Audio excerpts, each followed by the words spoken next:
Why? And that I go to say, I don't got time for the hate. I need more time in my day. I put an ice in my bay, yeah. You riding on me?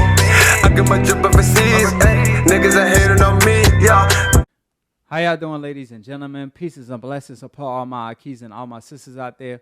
Welcome to Split Decision. I'm your host, AkHi. To my left is no other than Professor Nims, the pundit with the PhD in pugilism. You might want to say that again and put some more respect on your name for the ones that don't know, because that's a professor with a PhD degree in real life. Pundit with the PhD in pugilism. Get it right. So I just want to clear things up. I got in a car accident yesterday.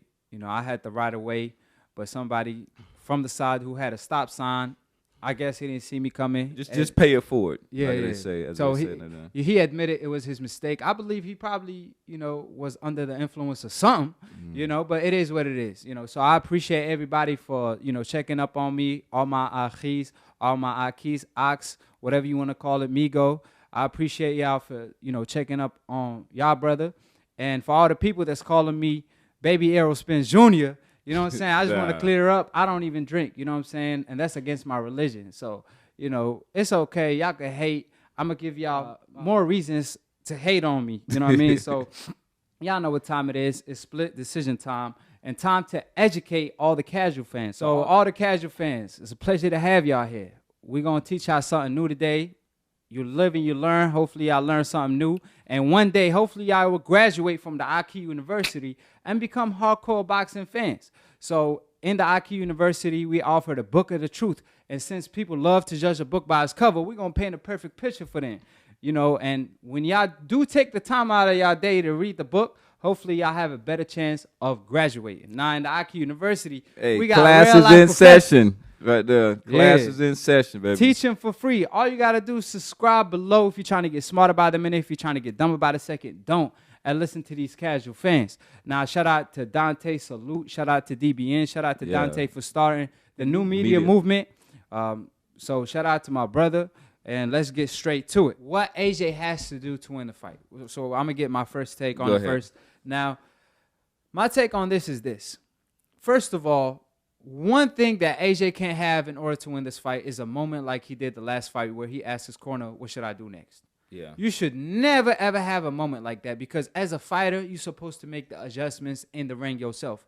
You're supposed to be calculating. Yeah, your cornerman cannot. You're taking in information the whole time. So your cornerman, he's not going to be, your trainer's not going to see the fight and be like, oh, okay, you know, he making this mistake. And sometimes when you get hurt in a fight, the trainer only could tell you the basics. What you worked on during the training camp, that's on you to implement it fight night, to do it fight night. But that's up to you, not the trainer. So you have to make adjustments. Floyd Mayweather always says all about making adjustments. I told you about, you know, Gamboa when he fought Terrence Crawford and he threw the right hand. And I thought, like, that's a silly mistake. If he would have kept his left hand up, he wouldn't have got countered with the right hook. But Crawford made the slight adjustment because Gamboa will push his hand down and throw the right hand. And he caught Terrence Crawford a couple times with that. Yeah. So Terrence used that momentum and came back with a hook while pivoting. So he made a slight adjustments. A trainer can't prepare you for that. That's subtle but genius. Yeah, and Floyd Mayweather, for example, when he was fighting Manny Pacquiao, you know, his dad was telling him, you're blowing it, son. Even though he was winning the fight, he was telling Floyd, hey, you're not the favorite here. They like Manny Pacquiao.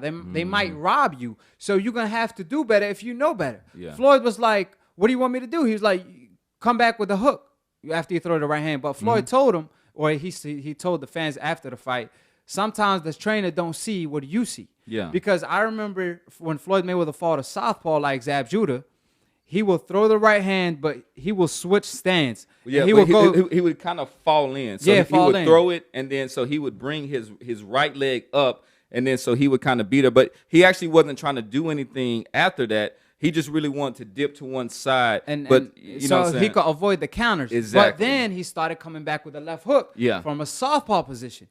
Against Pacquiao, he couldn't do that, what Floyd Mayweather Sr. wanted him to do, because Pacquiao will use his footwork and he wouldn't be stationary and he will pivot. And he would try to counter with a right hook himself when Floyd Mayweather throws a right hand. So you have to make these adjustments. Exactly. AJ, at the same time, he cannot change who he is. I believe he could fight in the inside. I mean, those are his stripes. Like, Yeah, you can't. I believe he could fight in the inside though. But his problem is when he in the inside, unlike Holyfield, he doesn't have a great chin. And in the heavyweight division, you almost have to have a great chin because in the inside you could get caught with a punch that you don't see coming. And they say you could jab with a jabber, but you can't hook with a hooker. And Ruiz is definitely a hooker, and he could easily slip the hooks and come back with his own hook, just like how he caught AJ the first time. Yeah. So in my opinion, because of that, because he don't have a great chin, he need to fight in the inside at spots and get his respect. But he need to keep it in the outside as much as he can.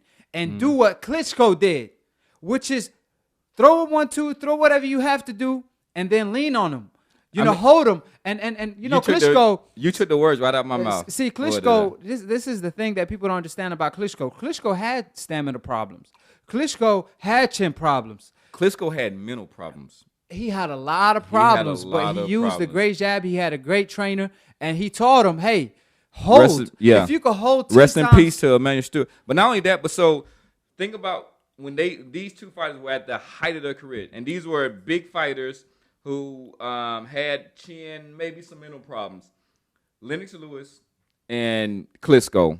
And so when they got with Manny Stewart, whatnot, so what they would do is, even if they did like a 1-2, go on to your opponent, lean on him, make them carry your weight and everything. But gas him out. I wouldn't fight on the inside with Ruiz because I wouldn't. I think that's his shot. I would lean on him, and then I would have the referee break us up. There's gonna be some dull moments in there, but the thing about Joshua is he has all the punches. Like he can hurt you with the hook, with the lead uppercut, with a right uppercut, with a straight right. And so he has all those punches, but if he does not employ that type of game, and I don't think that they're gonna do that. I don't think that they're gonna do that. What you talked about? He does have power.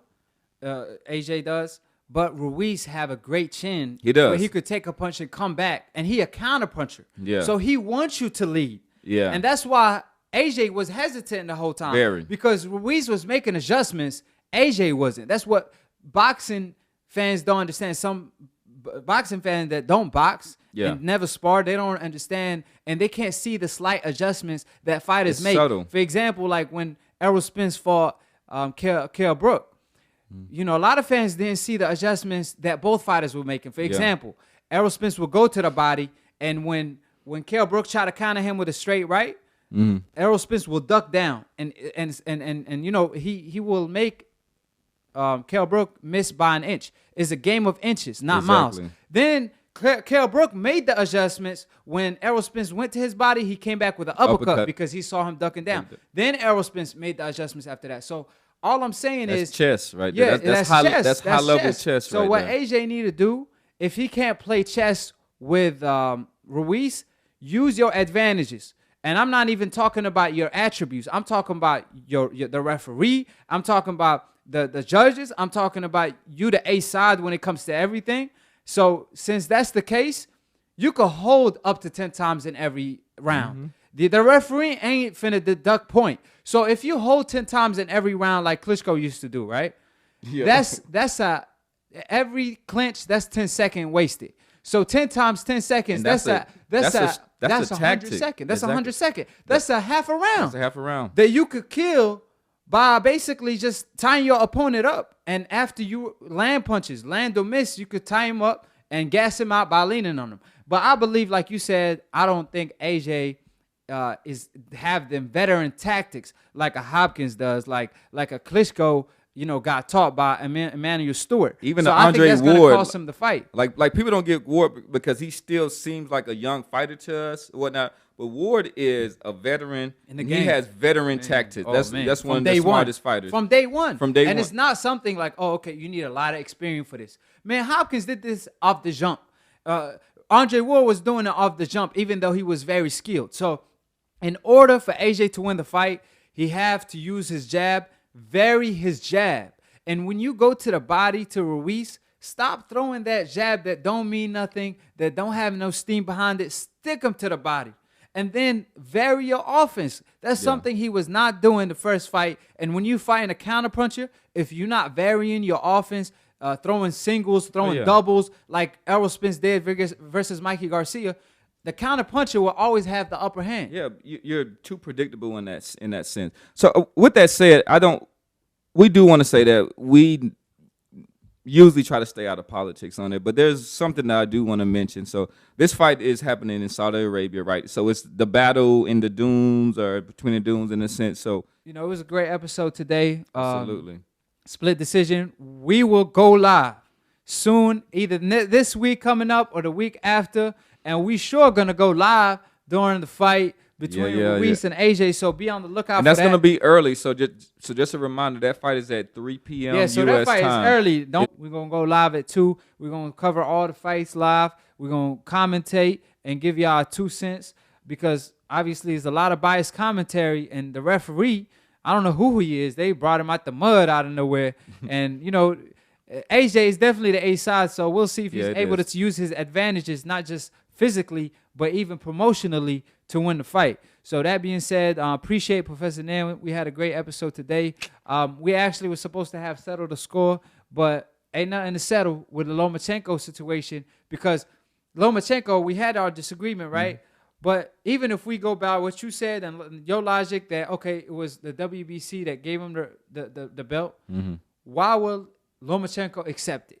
You know what I'm saying? Like, why would Lomachenko say, yes, I'm going to give you 10% of my money instead of 2%, and I'm going to take a belt that's not a championship or a title? It just doesn't make sense. And what make it worse, every time he fought a Corolla, every time he fought a guy like that's not known, he didn't question, who they fought. When it's Devin Haney, he's questioning who he fought.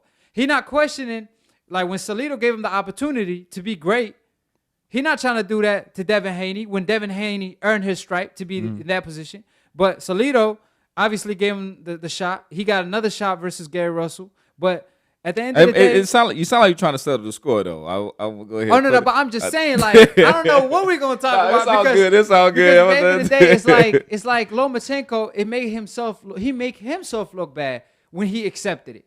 Even if the WBC gave it to him. Like, let's say that, okay, like I told you, it's the argument of the chicken or egg. Who came first? The WBC is the egg, Lomachenko the chicken. But it ain't even about that. Let's say the WBC gave him the belt. Why would you accept a belt that's not a championship, that's not a title, and give up 10% of your purse?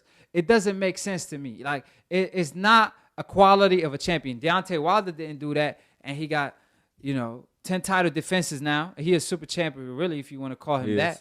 So, anyways, he earned your champion emeritus. Wilder earned his stripe like you earned your stripe to be a professor. You've been in this game for too long, Professor Nim. Not only that, though, but you've been teaching. Hey, Professor Nim can't get fired. I'm just throwing it out there. I don't care what you say about him. He in the school. He could. we cut that out. We cut that out. No, but I'm saying, we like, try to get our sponsors Wilder right. earned his stripe by defending his title 10 times. Professor Nim earned his stripe by teaching for almost 10 years, so he can't get fired. You know what I mean? So credit to him. Lomachenko didn't earn his stripe. Canelo didn't earn his stripe. It's all I'm saying. You with Deontay Wilder, you belong in that bracket. Lomachenko and Canelo belong in the other bracket. You know what I'm saying? They over there somewhere. You over there somewhere. So that's all. I mean, they're on the hope list. We understand that. People who know about the nuances, we understand that. And obviously, we can't wait for fight night. I can't wait every time. Y'all December the 7th. Boy, it'll be there. Plug in. We're trying to get 20,000 views, 20, 30,000. What we trying to get? Yeah, we trying to get 100. Stop, because we keep it 100, so we got to get 100. Hey, and we obviously got a new host, so we got a little. We're gonna step up. Yeah, we got a little eye candy. We're gonna go live and all that. So we definitely stepping up the production game. Y'all keep tuning in. Like, give us a little bit of time, and we really gonna build this show up. We appreciate all the comments, good and bad. I love when they're substantive, when y'all give good arguments and joke around a lot and stuff. I do want to say, y'all got to get our humor. Like. Yeah. Sometimes we be intense. Sometimes it is though. It's all respect though. Recognize something serious. Somebody that's no longer with us. I want to give it out to Mo Fire. I don't know. I think I bodied him one time on like it was a commenter. And I bodied him and then just like we lost him, man. I thought you said Mo Safa for a second. But I thought you watched Mo Fire. But anyways, if you are Lions only, if you are Canelo only, if you duck season only, whoever you is, subscribe below. If you're trying to get smarter by the minute, if you're trying to get dumber by the second, don't, and listen to these casual fans. And peace, Professor Nair. You know this is my favorite time of the week, huh? Why? And I gonna say